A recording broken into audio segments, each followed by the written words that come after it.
Let's do that again.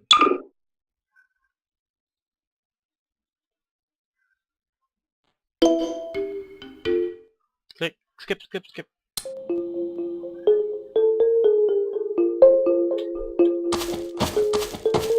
Stanley decided to go to the staff lounge to check on his co-workers. He never functioned well by himself and constantly needed support and guidance from others. Not really, Bianca. So the thought of total These days, one of the solitude was smartest things in a terrifying to while. him. When Stanley came to a set of 2 open doors, this was not the correct way to the employee lounge, and Stanley knew it perfectly well. So he turned left at the first open door and walked back in the right direction. Nope. Hold on, Bianca. I'll show you later. Okay, go busy. Stanley was so bad at following directions, it's incredible he wasn't fired years ago. Maybe this is why everyone had left.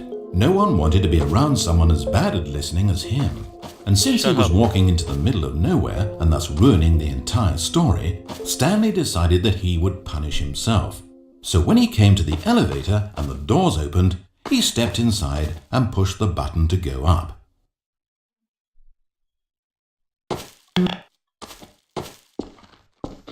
Sounds if I go up.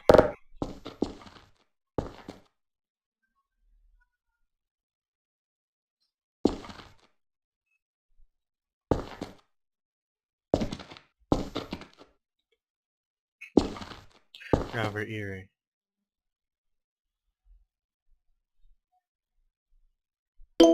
Ah.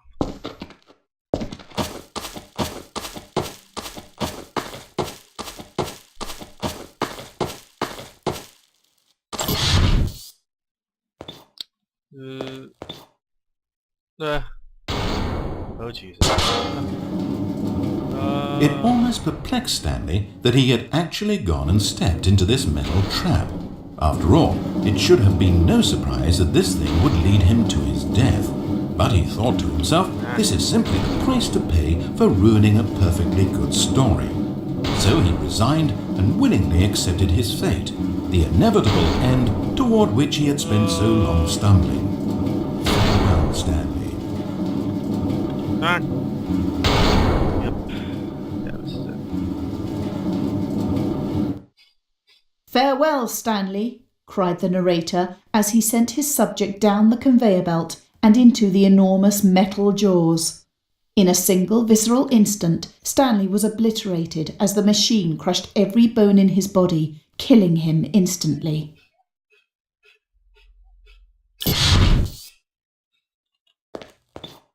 What? What? What?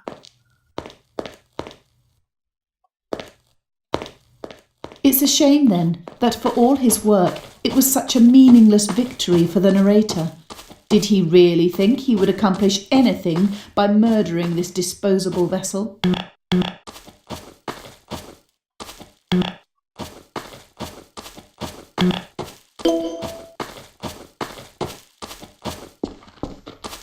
What is happening?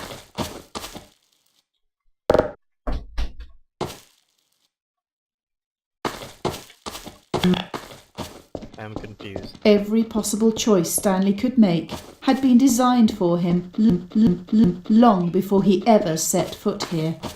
The narrator wanted to kill him. Stanley was already dead from the moment he hit start.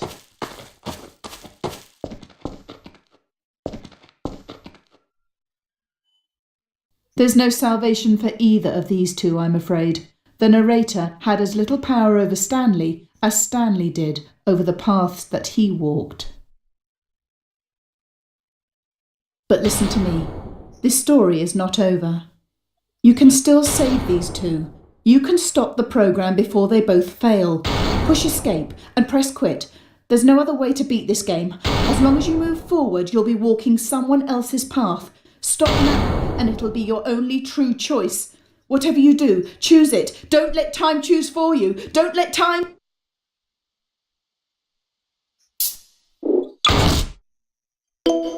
Oh.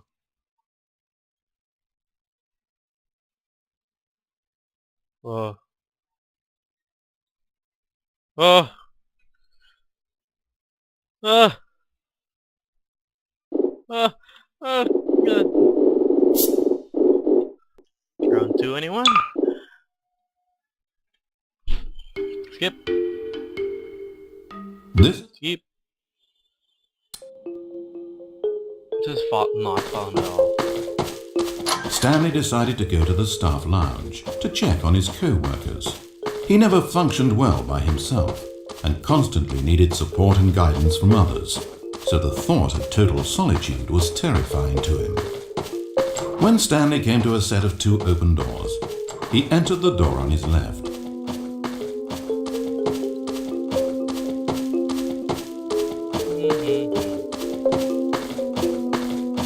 As Stanley entered the lounge, he was horrified to find not a single person here.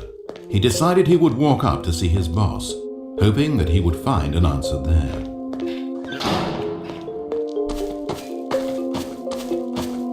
Try going down. Coming to a staircase, Stanley walked upstairs to his boss's office. But Stanley just couldn't do it. He considered the possibility of facing his boss, of admitting that he had left his post during work hours. He might be fired for that. And in such a competitive economy, was it really worth taking that risk? All because he believed everyone had disappeared? His boss would think he was crazy. And then something occurred to Stanley. Maybe, he thought to himself, maybe I am crazy. Everyone I know simply vanishing out of the blue, there's almost no other explanation for it. And a nagging fear began to creep up in his mind. Questions that had been there all along. He just hadn't put his finger on them yet. For example, why couldn't he see his feet when he looked down? The hell? Why did doors close automatically behind him wherever he went? And for that matter, these rooms were starting to look pretty familiar. Was he just walking around in circles? Where am I, he thought. And the more he found himself unable to answer these questions, the more questions continued to arise, until he came to the issue that had been slowly boiling until he could ignore it no longer. Why is there a voice in my head, dictating everything that I'm doing and thinking? Suddenly, every door slammed shut. "No!" Stanley screamed. "I need to get out of here. I need to know that there's something out there. I need to know it's not just all in my head." And he screamed and clutched at his skull as the voice grew harsher and the music in the background rose higher and higher. And then, moments before collapsing to the ground, Stanley clenched his fists and screamed to anyone who might be listening, "I'm not real! I'm not real! Don't believe any of it! None of it's real!" And then everything went black. This is the story of a woman named Mariella. Mariella woke up on a day like any other. She got dressed, went to work, clocked in, clocked out, and then she walked home. But her walk on this day was interrupted by the body of a man who had stumbled through town talking and screaming to himself, and then collapsed dead on the sidewalk. Moments after seeing him, she would turn, run to the nearest police station, and call for an ambulance. But for just a few brief seconds, she merely stood there, unable to move. The tragedy was not the death of a single person. It was that she would never know this man's story, never hear in his own words what had happened to him, or what he believed had happened to him. For to know these things would be to exist inside the head of the man himself. So all she could do was observe from a distance and pity him. But Mariella had places to be and people to meet with, very important people, whose impressions of her would affect her career and indeed the rest of her life. She stood there for only a moment, looking down at the body, and then she ran.